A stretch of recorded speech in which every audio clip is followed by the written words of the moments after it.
Now that we've got your files downloaded, the next thing to do is to unzip them. And so what we can see right here is you've got Landsat 1 of 3, 2 of 3, 3 of 3, and these will be the first files we'll need to start the lab. So that's what we can start with.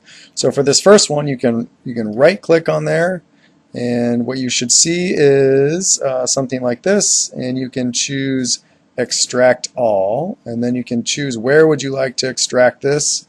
And this is where I've got the files, and maybe in a different location than where you have your files. And I'm actually going to put them all in the same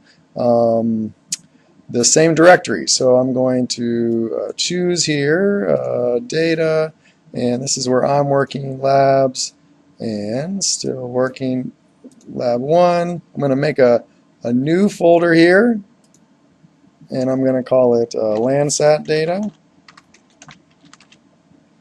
Actually, I'm going to call it Landsat 7 data because we've got some other data we want to play with. And that's where I want to do it. I hit extract, and there it goes, and fantastic. And you'll see in here we were able to extract an image, a .tiff file, and then a .emp. These two guys go together. They have the exact same name. They end in NN10, NN10. So these guys go together. And then this is NN20, NN20. These guys go together. So we just successfully extracted this one. We'd want to do the same thing for these other guys, and we can put them in the Landsat data and so on.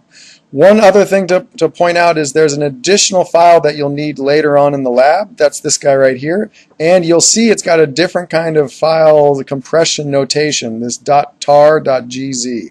This file was downloaded directly from Earth Explorer, and so what you're going to need to do is it's sort of a two-step process. So you right click on that guy, and in this case I'm going to use 7-zip. I'm going to say extract here.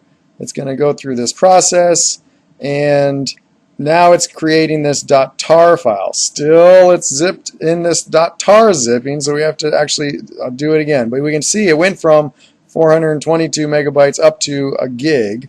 Still need to extract, so now I'm going to right click on this guy, and I'm going to do 7-zip in this case, and I'm going to extract to this folder. And now we've got this guy, and all the files for that one are located in that individual folder. So depending on if it's a .zip or a .tar.gz, you may need to do sort of a multi-step decompression to get those files out.